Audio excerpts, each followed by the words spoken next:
Hello hello hello बच्चों, क्या हाल चाल। आई होप आप सभी बहुत अच्छे होंगे, मस्त होंगे प्यारे बच्चों। क्या आपके दिमाग में भी ये क्वेश्चन चल रहे हैं कि नेवी एसएसआर, एमआर या मेडिकल असिस्टेंट, अगर हमें इनका फॉर्म भरना है तो क्या हम एलिजिबल हैं या नहीं? इसमें कितने पेपर होते हैं? एक पेपर होता है, दो पेपर होते हैं? मेडिकल कब होता है? क्या हम इतने काबिल हैं कि हम फॉर्म भर सकते हैं? क्या हमारी योग्यताएं हैं फॉर्म भरने की? या हमारी हाइट कितनी होनी चाहिए? ऐसे बहुत सारे सवाल अगर आपके दिमाग में चल रहे हैं तो आप बिल्कुल सही वीडियो पर आ चुके हैं। नेवी एसएसआर, एमआर और मेडिकल असिस्टेंट, जिसमें एसएसआर और एमआर अग्निवीर स्कीम के तहत आता है, वहीं अगर हम लोग बात करेंगे मेडिकल असिस्टेंट, ये परमानेंट वैकेंसी है। और मेडिकल असिस्टेंट तो उन बच्चों के लिए है जिन्होंने 12th में बायोलॉजी ले रखी थी। और एक दिमाग में बात चलती कि सर क्या मेडिकल असिस्टेंट में फीमेल कैंडिडेट भी अपीयर हो सकती हैं? तो इस सारे सवालों के जवाब आज के दिन में देने वाला हूं। सबसे पहली बात, सिलेक्शन प्रोसेस के लिए सबसे पहली बात है आपको फॉर्म भरना। और फॉर्म भरने के लिए आप एलिजिबल हैं या नहीं, ये चीज देखिए। आप एसएसआर एमआर की अगर बात करेंगे तो मेल और फीमेल दोनों ही कैंडिडेट अपीयर हो सकते हैं इसमें। अगर आपको सिर्फ एसएसआर का फॉर्म भरना है तो आप 10+2 मैथ फिजिक्स से होने चाहिए, जिसमें आपके 50% मार्क्स होने चाहिए। वहीं अगर एमआर की बात करें तो अगर आप मिनिमम 10th पास किया है आपने, आप ये फॉर्म भर सकते हो। यानी आप एमआर का फॉर्म भर सकते हो अगर आपने 10th पास किया है। लेकिन अगर आपने 12th पास किया है और वो भी बायोलॉजी से, फिजिक्स केमिस्ट्री बायोलॉजी से, तो आप मेडिकल असिस्टेंट का फॉर्म भर सकते हो।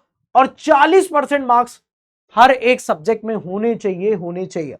और ये परमानेंट वैकेंसी है। 20 साल का यहां पर एंगेजमेंट आपको दिखाया गया है। और वहीं अगर हम एज की बात करें तो 17.5 से 21 साल की एज चाहिए। एसएसआर और मेडिकल असिस्टेंट में 50% एग्रीगेट मार्क्स होने चाहिए। ठीक है, ओवरऑल 50% मार्क्स होने चाहिए। यहां अगर हम लोग बात करें कि ऑनलाइन एग्जामिनेशन, यानी ऑनलाइन एग्जामिनेशन की अगर हम बात करें, सबसे पहला स्टेज वही होता है। और इसमें आपके जो नंबर आते हैं उससे आपकी कट ऑफ जाती है, जिससे आप फेज 2 में अपियर होते हैं। और फेज 2 में आपका डॉक्यूमेंट वेरिफिकेशन होता है, फिजिकल फिटनेस टेस्ट होता है, जिसमें आपको रनिंग, सिटअप्स, बेंड नी अप्स ये सब करवाया जाता है। और फिर उसके बाद आपका रिटन एग्जाम होता है और फिर उसके बाद मेडिकल। ये 3 स्टेज आपको देखने को मिलती हैं। और एक फाइनल मेडिकल आपका चिल्का में भी होगा, इस बात को याद रखना।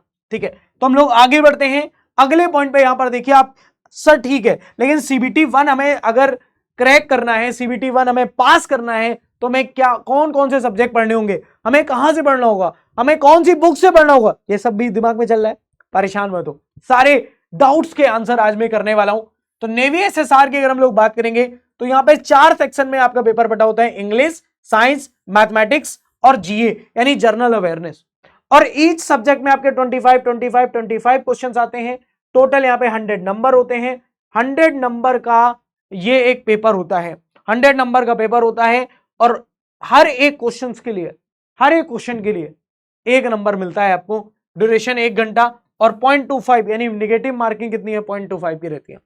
वहीं अगर नेवी एमआर की बात हम करें तो नेवी एमआर, प्यारे बच्चों ध्यान से बात समझना, ये अगर 100 क्वेश्चंस का पेपर है तो ये 50 क्वेश्चंस का पेपर है। ये 100 क्वेश्चंस का पेपर है, 50 क्वेश्चन का पेपर है। यहां 1 घंटा मिलता है तो यहां पर आपको सिर्फ और सिर्फ आधा घंटा मिलेगा। ऐसा नहीं है यहां पर कुछ फिक्स सेक्शन नहीं है, जैसे आपको एसएसआर में फिक्स मिल रहा है कि 25 क्वेश्चन इंग्लिश का नहीं, ऐसा यहां फिक्स नहीं है। साइंस के कभी ज्यादा क्वेश्चन आ जाते हैं, कभी जनरल अवेयरनेस के ज्यादा क्वेश्चन आ जाते हैं। तो ये डिपेंड करता है, वेरी करता है। साइंस के 10 से 20 के बीच में कितने भी आ सकते हैं, जनरल मैथमेटिक्स में क्वेश्चन आते हैं। वहीं जनरल अवेयरनेस की बात करें तो ऐसे करके इसका पूरा 50 क्वेश्चन का पूरा सेट बनता है, जिसमें हर एक क्वेश्चन के लिए 1 नंबर मिलता है।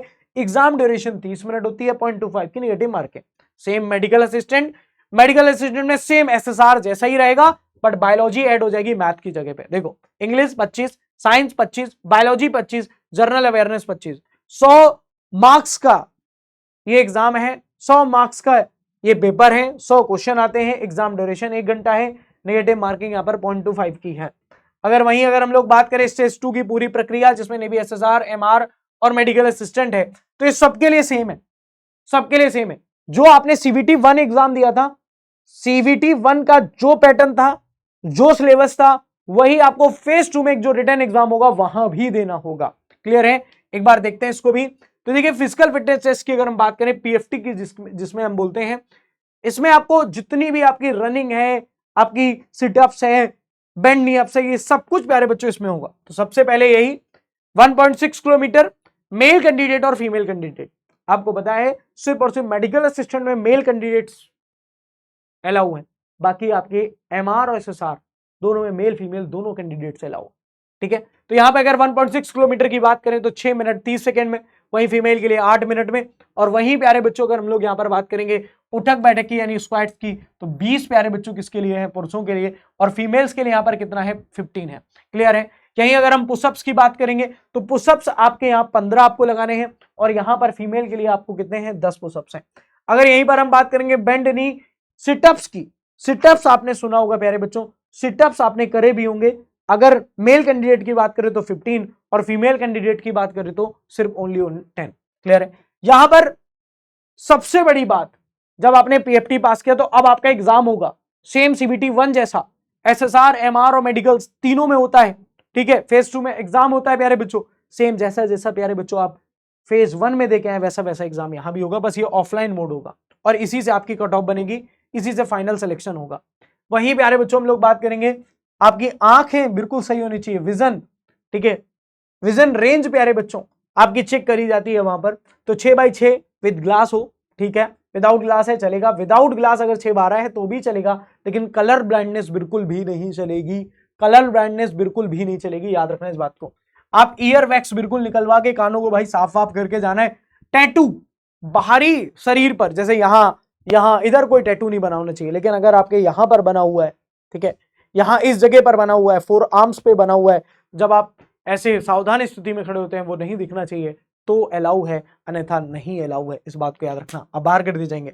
अगर आपको रीमेडिकल मिलता है तो आपके पास 5 दिन का टाइम होता है, 5 दिन के अंतर्गत आप रीमेडिकल के लिए अप्लाई कर सकते हो, और प्यारे बच्चों किसी भी मिलिट्री हॉस्पिटल में आपका रीमेडिकल जहां पर वो बताएंगे वहां पर आपका रीमेडिकल होगा प्रॉपर तरीके से। फाइनल सिलेक्शन, फाइनल मेरिट आती है वो स्टेज 2 के रिटन एग्जाम और पीएफटी क्लियर करने के बाद आती है, और फाइनल मेरिट लिस्ट में जब आपका नाम आ जाता है तो आपकी फाइनल एक मेडिकल जांच भी होती है, जो कि आईएनएस चिल्का में होती है, जिसके बारे में बात कर रहा था। जब आप कभी भी ये शब्द लिखा देखते हैं ना, join the Indian navy, join the Indian air force, join the Indian army, तो ये एक अलग ऊर्जा भर देता है आपके शरीर में, आपको लगने लगता है यार कि वाकई में मैं फौज के लिए बना हूं। और मैं अक्सर कहा करता हूं जवानों से कि हर एक व्यक्ति को नमक का कर्ज अदा करना पड़ता है, लेकिन आप बड़े खुशनसीब हैं जो आपको भारत माँ ने मौका दिया है उस मिट्टी का कर्ज अदा करने के लिए।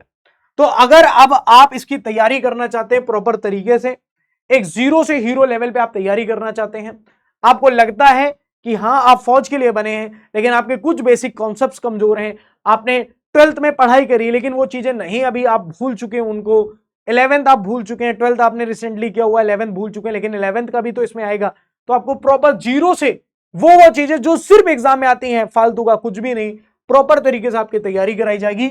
नेवी एसएसआर का बैच है वरुण 2027, यहाँ पे आपको एमआर का बैच है, साथ ही में एसएसआर मेडिकल असिस्टेंट का बैच है। ये वो बैच है, अगर आप इस बैच को ले लेते हैं तो इसके बाद आपको डीपीपीज मिलती हैं, जिसमें आपको एक एक छांट के पीवाईक्यू बेस्ड क्वेश्चन मिलते हैं, एक प्रॉपर टीम के साथ वो तैयार करे जाते हैं, जो कि आपके एग्जाम में बहुत ज्यादा मदद करते हैं।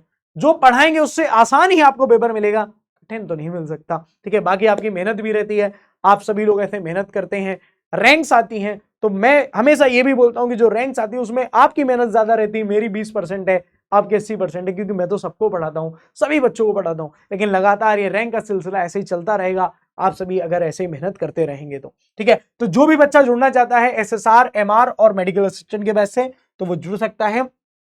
बाकी जितने भी बच्चे ये वीडियो देख रहे हैं, अगर आपका कोई भी डाउट रह रहा है तो आप कमेंट सेक्शन में आकर आप अपना डाउट पूछ सकते हो, मैं पर्सनली उसका रिप्लाई दूंगा। ठीक है, जय हिंद।